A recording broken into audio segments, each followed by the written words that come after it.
le théâtre de verdure du village de Molan, qui va être inauguré aujourd'hui même. Un beau petit écrin, hein. Ah, c'est magnifique, hein, avec la Seine que nous voyons là-bas. Et juste à côté, eh bien, il y a la médiathèque, vous voyez, et c'est pratiquement en plein cœur de Molan. Voilà, on aura l'occasion d'y revenir, et ça crée bien sûr beaucoup de curiosité de la part de tout et chacun. J'ai l'impression qu'il y a un spectacle qui se prépare. Voilà, hein, ce joli petit théâtre de verdure. Bonjour à toutes et à tous. Alors cette inauguration, c'est une double inauguration.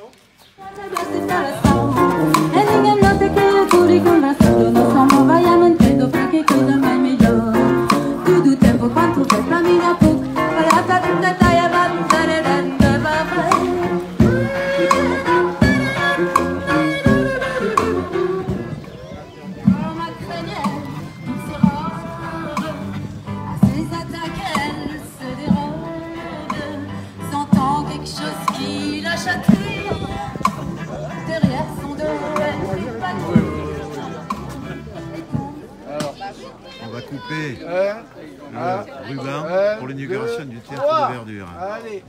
Avec le maire, avec Madame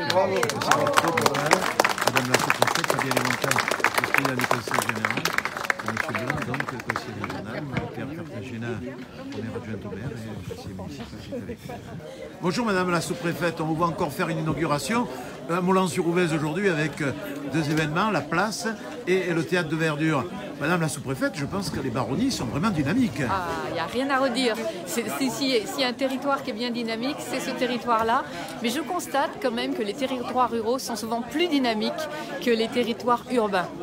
Vous êtes bien dans la Drôme, Madame la sous-préfète? Je crois qu'il faudrait être difficile pour ne pas apprécier ce séjour. Oui, je m'y plais beaucoup. Je crois que vous étiez dans le social au départ. Hein? Il y a fort longtemps, je suis un agent du ministère de la Santé et des Affaires sociales, oui. Et vous pensez que justement la Drôme, en tout cas le sud de la Drôme, a envie d'innover, de créer et de se démarquer parce que les temps ne sont pas toujours faciles. Alors les temps ne sont pas faciles, mais c'est par l'inventivité qu'on s'en sortira. Et je trouve qu'il y a des élus très inventifs dans ce secteur. Donc je n'ai pas de doute, même si parfois c'est difficile, que vous y arriverez. Voilà, et je sais que vous faites le maximum pour aider tout le territoire rural. En tout cas, je m'y emploie. Merci beaucoup Madame la sous-préfète. Bien, Limonta, vice-président du Conseil général de la Drôme chargé de la culture, on voit que le monde rural et le sud de la Drôme en particulier est particulièrement dynamique.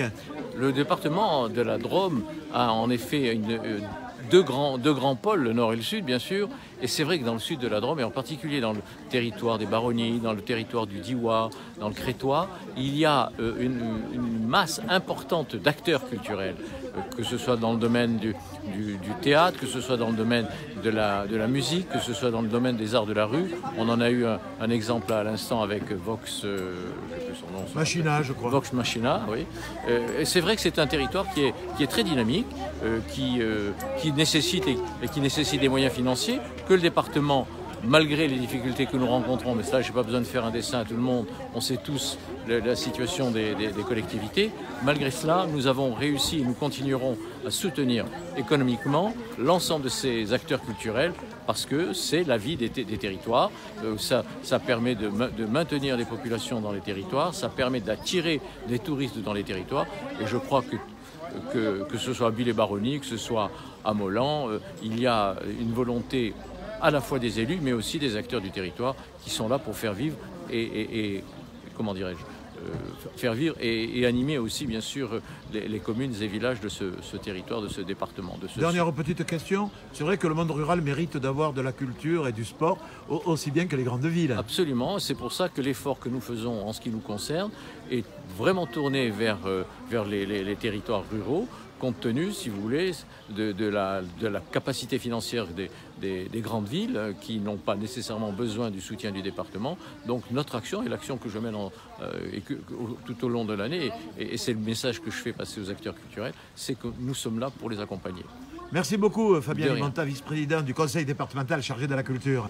Voilà, nous sommes avec Frédéric Roux, qui doit être un maire heureux aujourd'hui, parce que lors des inaugurations à Molin, il y en a beaucoup. Qu'est-ce que c'est un village dynamique, Frédéric? Qu'est-ce qu'on vient d'inaugurer alors aujourd'hui? On vient d'inaugurer le Cocon Soleil, donc qui est dit, autrement dit la Grande Terre, qui était à l'origine un grand terrain de boules, qui est maintenant un lieu convivial de rencontre, où on peut aller pique-niquer, où il y a une gargouille qui coule avec l'eau de la fontaine. On peut bien entendu continuer à jouer aux boules, et ensuite on pourra toujours faire la fête fautive donc sur cette grande place. Et ensuite, derrière nous, on est en train d'inaugurer le théâtre de verdure, un véritable théâtre dans un écrin de verdure contre un rempart du XIVe siècle, pour te le dire, et donc le long du ruisseau de Pisserouille. Donc on espère que de nombreux artistes viendront et que le spectacle soit éclectique tout au long de l'année. Et... Oh ben déjà, tu nous as parlé tout à l'heure, tu nous as montré une partie du spectacle tout l'été, c'est déjà bien chargé. Hein? On a essayé, mais bon, l'an prochain, j'espère encore qu'on fera beaucoup mieux. Donc cet été, il y aura du théâtre, puisque demain, dimanche, il y a une pièce de théâtre, Phèdre à Popée. La semaine prochaine, le 7 juillet, on a du rock, avec Rock en stock.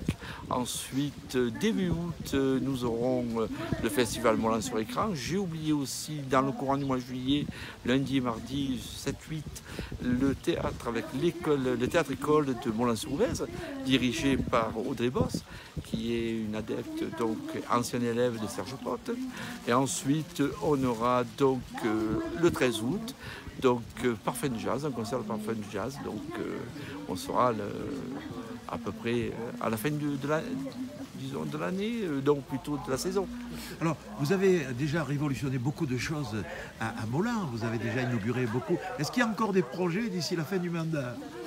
Des projets jusqu'à la fin du mandat, oui, mais plus importants alors. Hein? Qui sont un peu plus techniques. C'est une ère de lavage pour les agriculteurs, mais bon, bien, ça vient.